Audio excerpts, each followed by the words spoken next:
आस करता हूँ ज़ात इलाही के नाम से, जो बड़ा मेहरबान निहायत रहम करने वाला है। वो किसी को दे के आजमाता है और किसी से ले के आजमाता है। सबर और तकवे का उनके यहाँ बड़ा अजर है। शुरू करता हूँ मैं उसके नाम से। बिस्मिल्लाहिर्रहमानिर्रहीम। अस्सलाम वालेकुम मेरे दोस्तों। आज मैं आपके नज़दीक एक ऐसी वाक़या रखने जा रहा हूँ। इस वाक़ये का मौजू ये है कि एक घमंडी लड़की और एक शहजादा। एक वक्त की बात है कि एक बादशाह रहता था। उनका एक बड़ा खूबसूरत बेटी थी जो बड़ा दौलत शोहरत वाली थी। इसी के मामले में वो बड़ा घमंडी थी। उनके लिए जब भी कोई निकाह का रिश्ता आता तो वो उसे ठुकरा देती और उसका मजाक भी उड़ाती। ये देख के, ये हालात को देख के उसके वालिद बड़ा परेशान होते। एक बार उन्होंने एक दावत का प्रोग्राम रखा और शहर के सभी शहजादों को बुलाया। वो सारे शहजादे अपने अपने हैसियत के मुताबिक कुर्सी लेके बैठ जाते। उसी प्रोग्राम में उस राजा की बेटी भी आती। जब वो आती तो बड़ी खूबसूरत अंदाज में सज धज के आती और घमंडी के जेवर सजा के आती, और जिस भी शहजादे के नज़दीक से गुजरती वो उसका खूब मजाक उड़ाते हुए गुजरती, उनको बड़ा हकीर नज़र से देखती। फिर वो एक शहजादे के पास पहुंची जो बहुत मोटा था। तो शहजादी ने उसका मजाक उड़ाते हुए अपनी कनीज से कहा, देखो तो सही, ये लगता है कोई आटा का बोरा है। जब दूसरे शहजादे के पास पहुंची तो कहने लगी, ये तो कोई खंभा है। और जब तीसरे के पास पहुंची तो कहने लगी, देखो तो सही, ये तो कोई सादा चूहा है। इसी तरह शहजादी हर शहजादों को बेइज्जती करती रही। पर जैसे ही थोड़ी दूर जाती है वो एक शहजादे को देख के काफी हंसती है और काफी उसका मजाक उड़ाती है, क्योंकि उन्होंने दाढ़ी रखे हुए थे। और कहने लगी अपनी कनीज से कि जरा देखो तो सही, ये कैसे अपने चेहरों पर घास और फूस उगा के रखे हैं। जब बादशाह ने ये देखा कि मेरी बेटी सारे शहजादों के और सारे मेहमानों का मजाक उड़ा रही है, तो बादशाह को बहुत गुस्सा आया और भरे महफिल में बादशाह ने ऐलान कर दिया, शहजादे पसंद करे या ना करे, पर इसकी शादी मैं जरूर किसी फकीर या गरीब से कराऊंगा। इस ऐलान के बाद तमाम मेहमान वहां से चले गए। फिर कुछ देर बाद वहां पर एक भिखारी आया जो गली मोहल्ले में गाना गाया करता था। फिर वो शाही महल के बाहर बैठकर गाना गाने लगा। जब बादशाह ने उनकी आवाज को सुनी तो अपने नौकर से कहने लगा कि जा उन्हें बुला के मेरे पास लेके आओ। नौकरों ने फटे पुराने कपड़े पहने हुए उन भिखारी को महल के अंदर ले आया। फिर उस भिखारी ने शहजादी के सामने एक बहुत अच्छा गाना गाया। फिर बादशाह से उसने इनाम मांगा। तो बादशाह ने कहा, बेशक तुमने बहुत अच्छा गाना गाया और तुम्हें एक बहुत अच्छी और खूबसूरत इनाम दूंगा, और वो इनाम यह है कि मैं अपनी बेटी का निकाह तुमसे कराऊंगा। शहजादी ने जब ये सब सुना तो शहजादी हैरान हो गई। शहजादी ने बहुत ज्यादा इसरार किया, मना किया, ड्रामा किया, पर महाराज ने एक न मानी। बादशाह ये कहने लगे कि मैंने मेहमानों के सामने वादा किया था कि मैं तुम्हारी शादी किसी भिखारी से करूंगा। अब मैं वो कसम पूरी कर रहा हूं। उसके बाद बादशाह ने उन दोनों का निकाह भी करवा दिया। बादशाह ने अपनी बेटी से कहा कि अब तुम अपने सोहर के साथ जाने की तैयारी कर लो। शहजादी रोती पीटती उस फकीर के साथ गई। जाते जाते रास्ते में वो एक शिकारगाह से गुजरी। वो शिकारगाह बहुत बड़ी थी।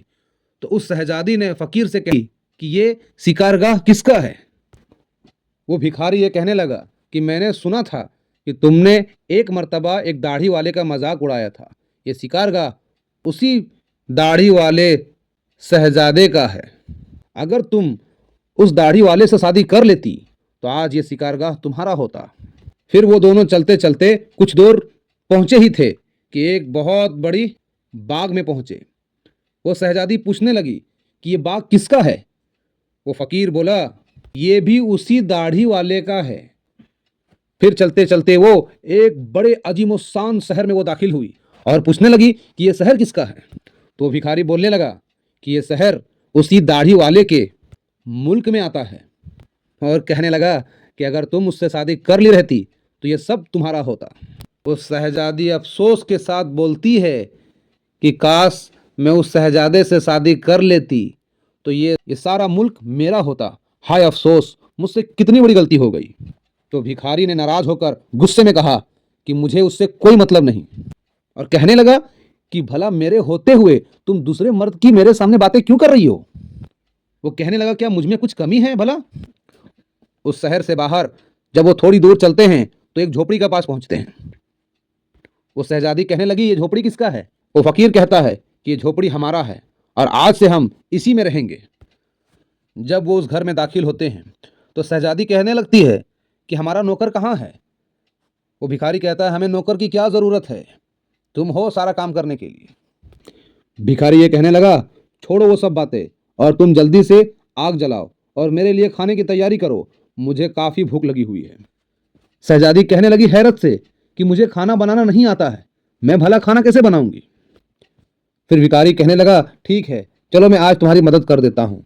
दोनों ने मिलकर खाना बनाया, जैसा तैसा खाना बना, दोनों ने मिल बांट के खा लिया और सो गए।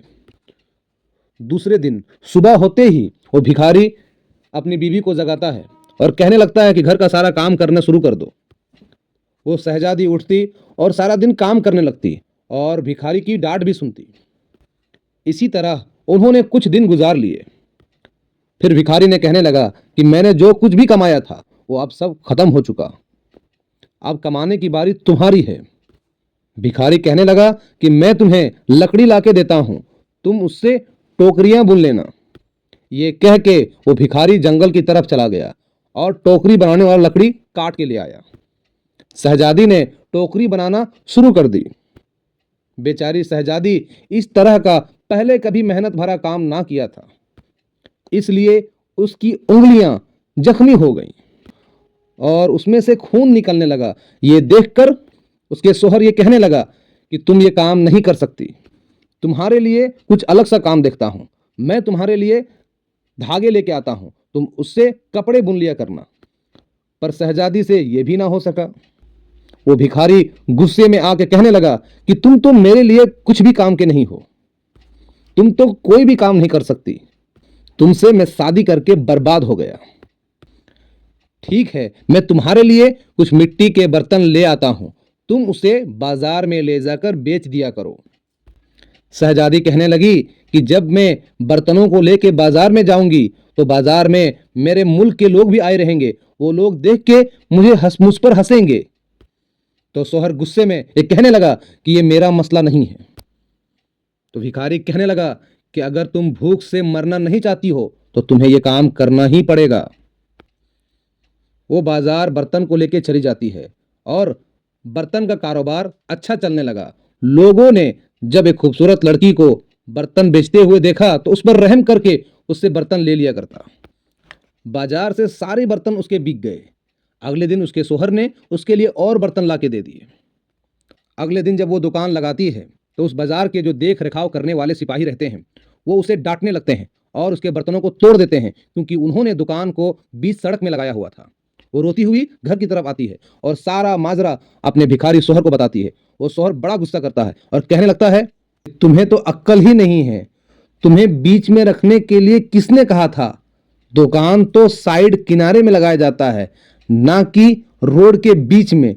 तुमसे कुछ नहीं होने वाला। कि मुझे लगता है कि तुम ये भी नहीं कर पाओगी, ये भी तुम्हारे बस का काम नहीं है। भिखारी कहने लगा कि ठीक है मैं तुम्हारे लिए एक और काम देखता हूं, मैं शाही महल जाता हूं, मैं वहां तुम्हारे लिए कुछ काम देखता हूं। ये कह के वो भिखारी शाही महल की तरफ निकल गया। शाम को वो भिखारी वापस आता है और शहजादी से कहता है कि महल में तुम्हारे लिए काम मिल गया, तुम महल के अंदर बावर्चियों का मदद किया करोगी, अब कम से कम पेट भर के खाना तो मिल जाया करेगा। इस तरह वो घमंडी शहजादी एक महल के बावर्ची बन गई। वो रोज सुबह से शाम तक एक बावर्ची खाने में रहती और रात को बचा हुआ खाना वो अपने घर ले आया करती। इस तरह दोनों मियां बीवी का गुजारा होने लगा। महल में आए हुए उसे कुछ ही दिन गुजरा था कि उन्होंने सुना कि महल में कोई शाही प्रोग्राम होने वाला है। जब मेहमान आने शुरू हो गए तो वो शहजादी बावर्ची खाने की खिड़की से उन्हें देखने लगी। गुलाम कीमती कपड़ों में मेहमानों का इस्तकबाल कर रहे थे। हर तरफ शान और शौकत और धूमधाम नजर आ रही थी, और इधर शहजादी अपने किस्मत पर आंसू बहा रही थी और अपने तकब्बुर और बेवकूफ़ी पर पछता रही थी। इसी दौरान वहां पर कुछ कनीज आई, जिन्होंने शहजादी को कुछ लजीज खाने दिए। शहजादी उस खाने को अपनी टोकरी में रख लिए और घर की तरफ कदम बढ़ाने लगी। अभी वो महल के दरवाजे से गुजर ही रही थी, अचानक बहुत ही कीमती लिबास पहने हुए एक आदमी ने उसका रास्ता रोक लिया। शहजादी ने जब अपनी नजरों से उन्हें देखा तो ये वही दाढ़ी वाले बादशाह का था, जिसका उसने बहुत बुरी तरह से मजाक उड़ाया था। खौफ से शहजादी कांपने लगी। बादशाह उसे लेकर महल में पहुंच गया। वो शहजादी सारे लोगों को देख के उसे अपने ऊपर काबू ना रहा और घबराहट से उसके हाथ से टोकरी गिर गई और उसमें से खाना निकलकर चारों तरफ बिखर गया। तमाम दरबारी मेहमान हंसने लगे। बेचारी शहजादी का हाल उस वक्त ऐसा था कि किसी तरह जमीन फट जाती और वो उसमें समा जाती। उसने झटके से अपना हाथ छुड़ा लिया और वो बाहर की तरफ भागने लगी। फिर बादशाह ने उसे दोबारा पकड़ लिया और बादशाह नरमी से कहने लगे कि डरो मत। और वो कहने लगा, क्या तुम मुझे नहीं पहचानती? मैं वही भिखारी हूं जो तुम्हारे साथ झोपड़ी में रहता हूं। मैं वही सिपाही हूं जिसने तुम्हारे बर्तनों को तोड़ा था। ये सब कुछ मैंने तुम्हारे लिए इसलिए किया क्योंकि मैं तुम्हें पसंद करता था और तुमसे निकाह करना चाहता था। अब तुम्हारे घमंड का इलाज हो चुका है। मैं वही भिखारी हूं जिसके साथ तुम रहा करती थी। अब तुम्हें अच्छा सबक मिल गया है।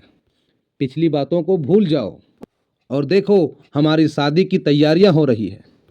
उसी वक्त वहां कनीज आ जाती हैं और शहजादी को अपने पास ले जाती हैं। फिर शहजादी को नहलाकर उसे दुल्हन का लिबास पहनाया जाता है। फिर वो दोबारा जब वहां आई तो देखा उसके माँ बाप और तमाम दरबारी वहां मौजूद थे। लोगों ने उससे मुबारकबाद दी। उस वक्त शहजादी बिल्कुल बदल गई थी।